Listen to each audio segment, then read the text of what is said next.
Assalamualaikum warahmatullahi wabarakatuh. Selamat pagi yang terhormat Bapak Permana selaku pengampu dosen pengampu mata kuliah statistik sosial. Sebelumnya perkenalkan nama saya Muhammad Rafli dengan NIM 2042669. Pada kesempatan kali ini saya akan mempresentasikan tugas statistik sosial terkait topik 1 dan topik 2.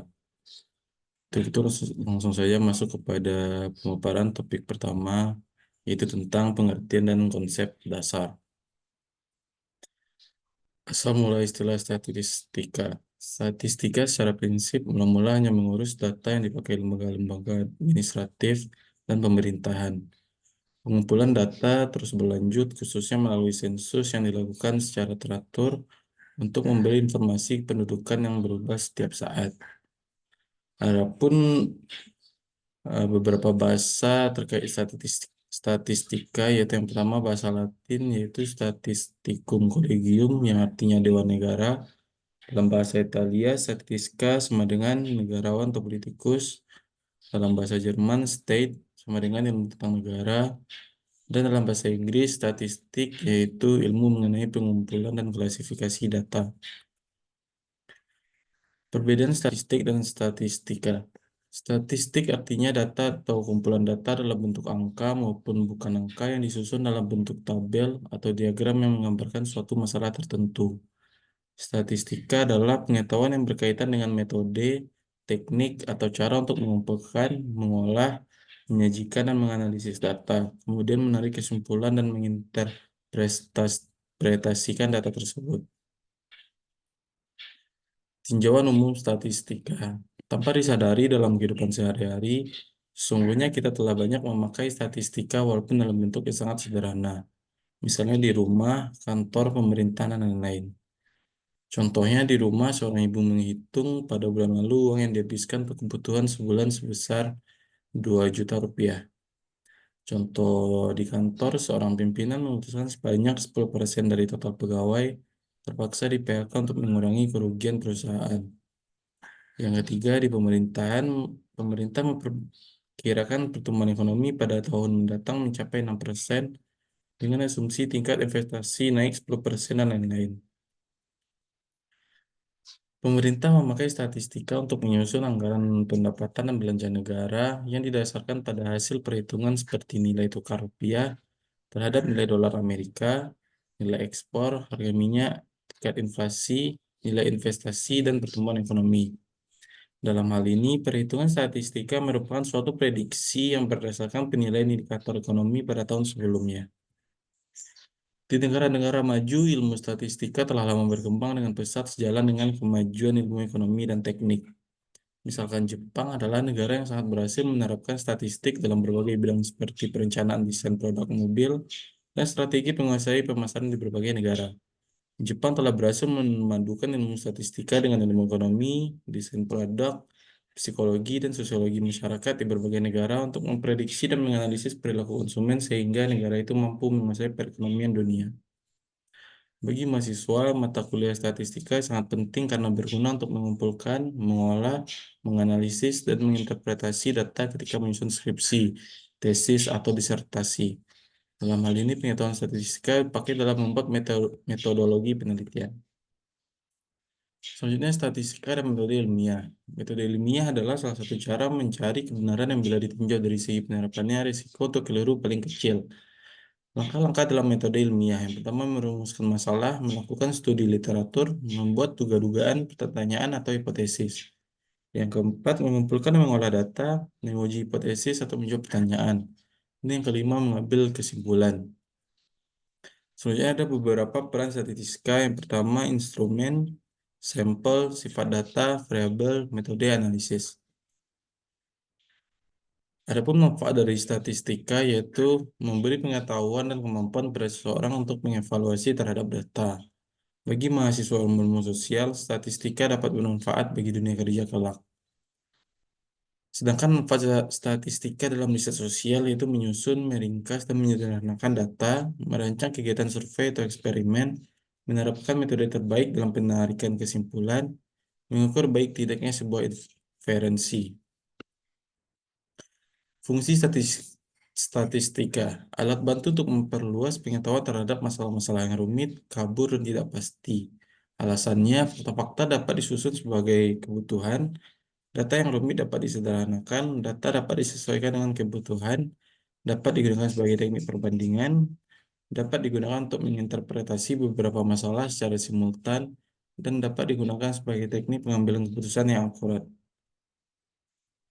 Kegunaan statistika membantu peneliti untuk menentukan sampel yang representatif, membaca data yang telah dikumpul semudah mungkin, melihat ada tidaknya perbedaan antar kelompok yang diteliti, melihat ada tidaknya hubungan antara variabel yang diteliti, membuat prediksi untuk masa datang maupun masa lalu, dan melakukan interpretasi atas data yang terkumpul. Aplikasi statistika dalam berbagai disiplin ilmu, baik ilmu-ilmu alam, ilmu sosial maupun di bidang bisnis, ekonomi, dan industri. Dalam pemerintahan untuk berbagai macam tujuan seperti sensus penduduk, prosedur jejak pendapat atau polling misalnya dilakukan sebelum pemilihan umum, serta jejak cepat atau quick count. Keterbatasan statistika tidak dapat digunakan untuk segala macam fenomena atau persoalan. Alasannya karena statistika hanya dapat digunakan untuk memecahkan masalah-masalah yang dapat diukur atau dapat dinyatakan dalam bentuk numerik. Statistika tidak dapat digunakan untuk fakta tunggal. Hasil-hasil analisis statistika hanya merupakan pendekatan yang menentukan kebenaran matematik. Statistika dapat memberikan kesimpulan yang keliru dan kadang-kadang hanya dapat digunakan atas dasar rekomendasi dari tenaga ahli. Keterbatasan statistika. Statistika hanyalah alat yang membantu peneliti untuk memudahkan memahami dan memberikan makna dari data penelitian yang diperoleh. Tugas peneliti untuk memberikan interpretasi terhadap data yang diperoleh dan membahasnya lebih lanjut secara lebih mendalam dan komprehensif berdasarkan teori-teori yang mendukung serta fakta yang terjadi di lapangan. Pada ruang interpretasi hasil analisis data, inilah karya monumental seorang peneliti diperoleh. Adapun jenis-jenis statistika yang pertama berdasarkan aktivitas yang dilakukan, yaitu statistika deskriptif dan statistika induktif atau inferensial. Lalu ada jenis-jenis berdasarkan metode yang digunakan, yaitu statistika parametrik dan statistika non-parametrik. Baik, dalam tabel ini terdapat deskriptif statistik yang terdiri dari measure of central tendency, measure of variability, and graphic display. Measure of central tendency terdiri dari mean, median, mode. Measure of variability terdiri dari variance, standard deviation, range deviation, mean deviation, sum of square deviation. Dan graphic display terdiri dari frequency distribution table, frequency distribution polygon, histogram, dan bar graph. Statistika deskriptif. Statistika deskriptif membahas cara-cara pengumpulan data, penyederhanaan angka-angka dari pengamatan, pengukuran, pemusatan, dan penyebaran untuk memperoleh informasi yang lebih menarik. Kegunaan statistika deskriptif yaitu kumpulan data tersaji dengan ringkas dan rapi dan dapat memberikan informasi inti. Data bisa ditampilkan dengan teknik grafik atau numerik. Dapat mengukur dua karakteristik dari setiap respondennya dan meneliti hubungan keduanya. Berperan penting dalam persiapan analisa data. Berikut contoh statistika deskriptif. Salah satu dampak dari belum membaiknya sektorial adalah tingginya tingkat pengangguran di Indonesia. Pada Agustus 2004, jumlah pengangguran terbuka mencapai 10,3 juta, Februari 2005 sebesar 10,9 juta jiwa, dan Februari 2006 mencapai 11,1 juta jiwa. Selanjutnya ada tabel terkait inferential statistik yang terdiri dari estimation, correlation and regression, dan chi-square. Estimation terdiri dari z-score, single sample t-statistic, independent t-statistic, dependent t-statistic. Correlation and regression terdiri dari person correlation, p-coefficient, dan linear regression. Sedangkan chi-square terdiri dari test for goodness of fit dan test for independence. Statistik inferensial. Setelah dilakukan uji terhadap suatu distribusi data dan terbukti bahwa data yang diuji berdistribusi normal atau mendekati normal, maka pada data tersebut dapat dilakukan berbagai inferensi dengan metode statistik parametrik. Tetapi jika dalam pengujian terbukti distribusi data tidak berdistribusi normal atau jauh dari normal, maka inferensi yang dilakukan harus dengan metode statistik non-parametrik. Statistika parametrik dan non-parametrik. Statistika parametrik yaitu bagian dari statistika inferensial yang mempertimbangkan nilai dari satu atau lebih parameter populasi. Membutuhkan data yang berskala pengukuran minimal interval dan berpijak pada asumsi spesifik mengenai bentuk distribusi populasi yang diasumsikan normal. Selanjutnya, statistika non-parametrik. Bagian dari statistika inferensial yang tidak mempertimbangkan nilai dari satu atau lebih parameter populasi. Validitas tidak tergantung pada model peluang yang spesifik dari populasi, dan distribusi data tidak dapat diasumsikan normal. Statistika parametrik membutuhkan pengukuran kuantitatif dengan data interval atau rasio, mempertimbangkan jenis sebaran atau distribusi data, yaitu apakah data menyebar normal atau tidak. Lalu contoh metode statistika parametrik yaitu uji Z atau satu atau dua sampel, uji T satu atau dua sampel, korelasi person, perancangan percobaan satu or two way ANOVA parametrik, dan lain-lain. Statistika non-parametrik membutuhkan data dengan data ordinal dan nominal, merupakan statistika bebas sebaran. Contoh metode statistika non-parametrik yaitu binomial test, chi-square test, median test, Bradman test, dan lain-lain. Selanjutnya masuk ke data. Data merupakan suatu kumpulan keterangan atau fakta tentang sesuatu objek atau fenomena, baik berupa angka maupun berupa kategori, seperti senang, tidak senang, baik, buruk, berhasil, ataupun gagal. Data akan sangat bergantung dari definisi operasional variabel penelitian. Jenis data berdasarkan sifatnya. Data terdiri dari data kualitatif, data kuantitatif, dan data diskret, dan data kontinu. Data kualitatif terdiri dari jenis, contohnya seperti jenis kelamin, warna kesayangan, asal suku, dan lain-lain. Sedangkan data kuantitatif terdiri dari data diskret, yang contohnya jumlah mobil, jumlah stok, jumlah TV, dan lain-lain. Dan data kontinu seperti berat badan, jarak kota, luas rumah, dan lain-lain. Jenis data kualitatif yaitu sama dengan nominal ordinal, dan kuantitatif sama dengan interval rasio. Pada tabel berikut terdapat jenis data yang mana bilangan menunjukkan perbedaan, yaitu masuk pada nominal, ordinal, interval, rasio. Pengukuran dapat digunakan untuk membuat peringkat atau mengurutkan pojok yang mana itu ordinal, interval, dan rasio. Dan perbedaan bilangan mempunyai arti, yaitu interval, rasio. Dan yang terakhir mempunyai nol mutlak dan rasio antara dua bilangan mempunyai arti, yaitu rasio. Data nominal. Data berskala nominal adalah data yang diperoleh dengan cara kategorisasi atau klasifikasi. Ciri-cirinya yaitu posisi data setara tidak bisa dilakukan operasi matematika seperti plus, minus, kali, bagi. Contoh jenis kelamin dan jenis pekerjaan. Sedangkan data ordinal yaitu data berskala ordinal adalah data yang diperoleh dengan cara kategorisasi atau klasifikasi, tetapi di antara data tersebut terdapat hubungan. Cirinya posisi data tidak setara, tidak bisa dilakukan operasi matematika seperti plus, minus, kali, bagi. Contohnya usia, ranking, tingkat pendidikan. Lalu data interval. Data berskala interval adalah data yang diperoleh dengan cara pengukuran di mana jarak antara dua titik skala sudah diketahui. Jadi tidak ada kategorisasi, bisa dilakukan operasi matematika. Contohnya temperatur yang diukur berdasarkan Celsius dan F dan sistem kalender. Data berskala rasio adalah data yang diperoleh dengan cara pengukuran di mana jarak antara dua titik skala sudah diketahui dan mempunyai titik nol absolut. Jadi tidak ada kategorisasi, bisa dilakukan operasi matematika, contoh gaji, skor ujian, dan jumlah buku. Di sini ada skala pengukuran, yaitu yang pertama skala nominal. Angka yang diberikan hanya sebagai label saja, contohnya pria sama dengan 1, wanita sama dengan 2, dan waria sama dengan 3. Dan pada skala ordinal, angka mengandung pengertian tentang tingkatan. Angka mengandung pengertian tingkatan. Contoh ranking 1, 2, dan 3. Ranking 1 menunjukkan lebih tinggi dari ranking 2 dan 3. Dan skala interval itu angka mengandung sifat ordinal dan mempunyai jarak atau interval.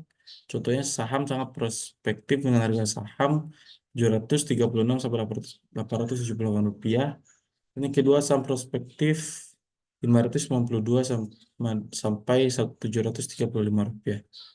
Dan skala rasio, angka mempunyai sifat nominal, ordinal, dan interval serta mempunyai nilai absolut dari objek yang diukur. Contoh bunga BCA 7% dan bunga mandiri 14%. Maka bunga mandiri 2 kali bunga BCA. 4. Skala pengukuran dan statistik yang cocok untuk masing-masingnya. Yang pertama adalah skala nominal, contoh statistik yang cocok, modus, frekuensi, dan koefisien kontingensi. Tes statistik yang sesuai yaitu tes statistik non-parametrik. Yang kedua, ordinal, median, percentile, Spearman-Rho, Kendall-T, dan Kendall-W. Tes statistik yang sesuai yaitu tes statistik non-parametrik. Selanjutnya, skala interval. Contoh statistik yang cocoknya yaitu mean, standar deviasi, korelasi momen hasil kali persen, korelasi momen hasil kali ganda. Tes yang sesuai yaitu tes statistik non-parametrik. Dan yang terakhir rasio, contoh statistik yang cocok yaitu mean geometrik, koefisien variasi. Dan tes yang sesuai itu tes statistik parametrik. Di sini dijelaskan tentang populasi dan sampel. Populasi yaitu sebuah kumpulan dari semua kemungkinan orang-orang, benda-benda, dan ukuran lain dari objek yang menjadi perhatian. Sedangkan sampel yaitu suatu bagian dari populasi tertentu yang menjadi perhatian.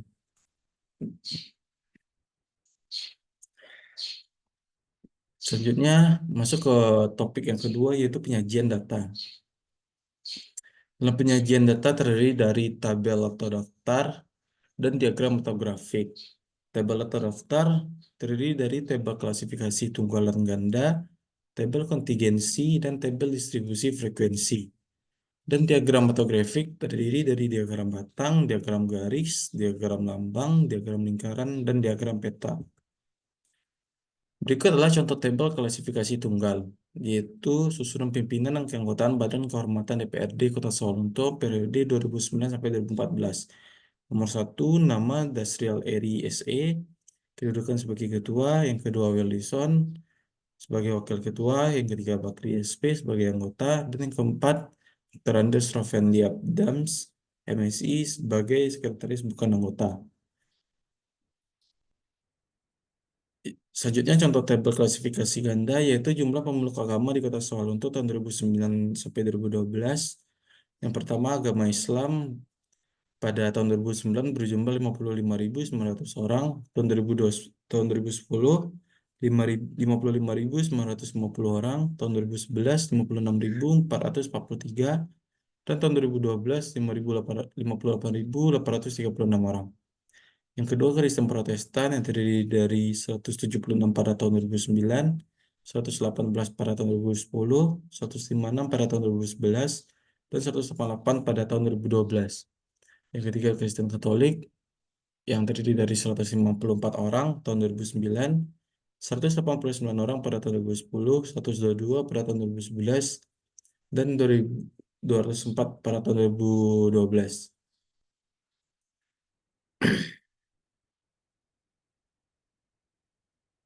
Selanjutnya contoh tabel kontingensi. Data jumlah penduduk Kota Sawalunto tahun 2014. Pada Kecamatan Lembah Sengar, laki-laki berjumlah 5.876, perempuan 6.274, dan jumlahnya 12.150. Silungkang 5.158 laki-laki, 5.140 perempuan, dan jumlahnya 10.248. Yang ketiga, Barangin 8.457 laki-laki, 8.717 perempuan, dan jumlahnya itu 17.174. Di Talawis 9.017 laki-laki, 8.928 perempuan, yang berjumlah 17.945.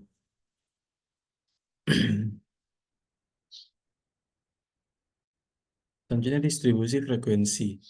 Distribusi frekuensi yaitu mengumpulkan data interval rasio dan menghitung banyaknya data dalam suatu kelompok atau klasifikasi. Terdapat tabel usia dan frekuensi yang mana terdiri dari 20 sama dengan 5, 21 6, 22 13, 23 4, 247, 257, dan sampai 351. Membuat distribusi frekuensi yaitu yang pertama mencari sebaran atau range, yakni selisih antara data paling besar dengan data paling kecil. Contohnya 3 di 5 dikurang 20 sama dengan 15. Yang kedua menentukan banyak kelas dengan rumus K. Sama dengan 1 ditambah 3,3 log N lebih dari 7. Selanjutnya menentukan banyak kelas dengan rumus P sama dengan sebaran atau banyak kelas 15 dibagi 7 sama dengan 2. Berapa kelompok usia itu 20 sampai 21, frekuensinya 11, 22 sampai 23, 17, 24 sampai 25, 14, 26 sampai 27, 12, 28 sampai 29, 7, 33, 1, 18, 32 sampai 335, dan 34 sampai 35, 1. Selanjutnya tabel distribusi frekuensi yang mana terdapat daftar nilai statistika mahasiswa prodi IANFIS UNP itu nilai 100 sampai 95, frekuensinya 1, 94 sampai 93, 89 sampai 855, 84 sampai 84, 79 sampai 752, 74 sampai 73, 69 sampai 651, 64 sampai 61. Jadi totalnya 20. Selanjutnya itu contoh diagram batang atau bar chart. Terdapat 4 kategori yang mana terdiri dari 3 series, yaitu yang kategori pertama yang paling tinggi seri 1, kategori 2 yang paling tinggi seri 2, dan kategori 3 yang paling tinggi seri 1, dan kategori 4 yang paling tinggi seri 3.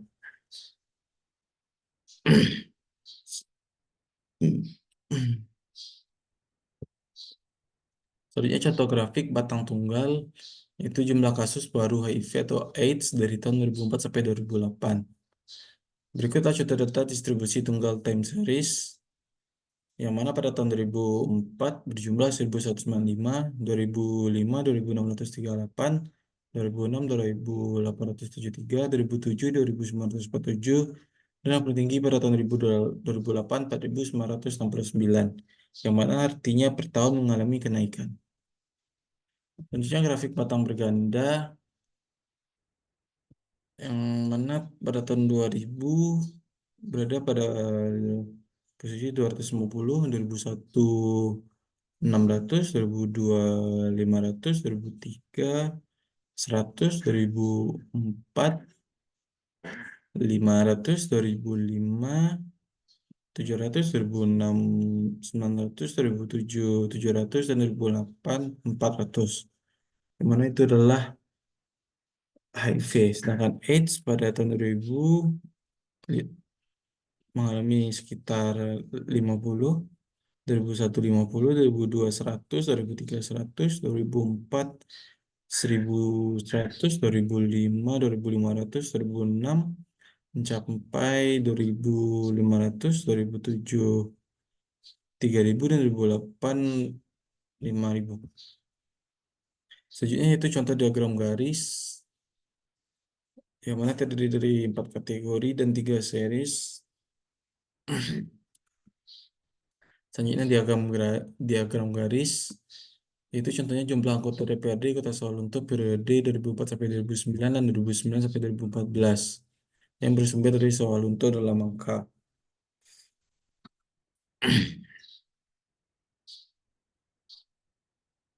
Selanjutnya contoh grafik garis tunggal TFR di Indonesia dari tahun 1997 sampai 2007, yang mana sepertinya per tahun mengalami penurunan. Selanjutnya contoh diagram lingkaran. Pada diagram lingkaran ini terdiri dari 4 quarter. Ini ada diagram lingkaran. Yang contohnya jumlah penduduk Kota Sawalunto berdasarkan kecamatan tahun 2019 itu Kecamatan Lembah Sengar terdiri dari Kecamatan Lembah Segar, Kecamatan Selungkang, Kecamatan Baringin, dan Kecamatan Talawi. Selanjutnya yaitu presentasi contoh diagram lingkaran, presentasi pada kau ini pernah mendengar tentang HIV/AIDS yang sebanyak 71,4 iya dan 28,6 tidak. Selanjutnya statistik bencana alam di Indonesia. Terdapat pada contoh ini pada warna biru yaitu banjir sebanyak 25%, gempa bumi dan tsunami 25%, gunung berapi 15%, 4 epidemi 11%, tanah longsor 8%, kekeringan 4%, 7% badai, 8 gelombang 2%, kebakaran 2%, dan lain-lain 1%. Selanjutnya diagram peta kartogram. Di sini terdapat daerah yang menghasilkan jenis-jenis buah-buahan yang terdiri dari 5 kategori gambar yang seperti yang dapat kita lihat. Selanjutnya diagram peta. Selanjutnya kondisi tektonik Indonesia. Selanjutnya peta seismositas Indonesia pada tahun 1973 sampai 2005.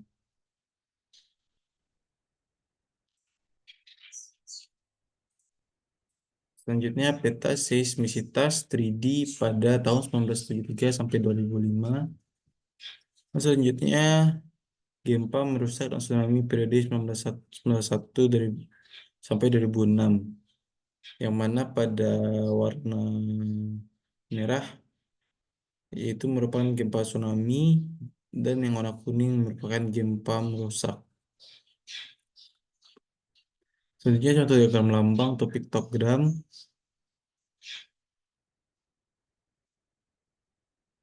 Selanjutnya diagram lambang.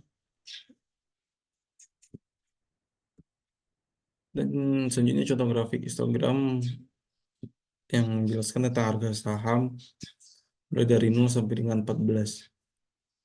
Selanjutnya contoh poligon yaitu jumlah frekuensi atau F.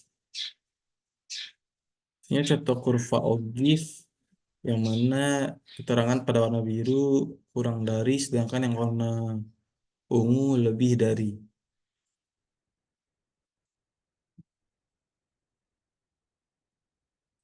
Baik, mungkin sekian hasil presentasi dari saya. Mohon maaf jika ada kesalahan. Wabillahi taufiq wal hidayah. Assalamualaikum warahmatullahi wabarakatuh.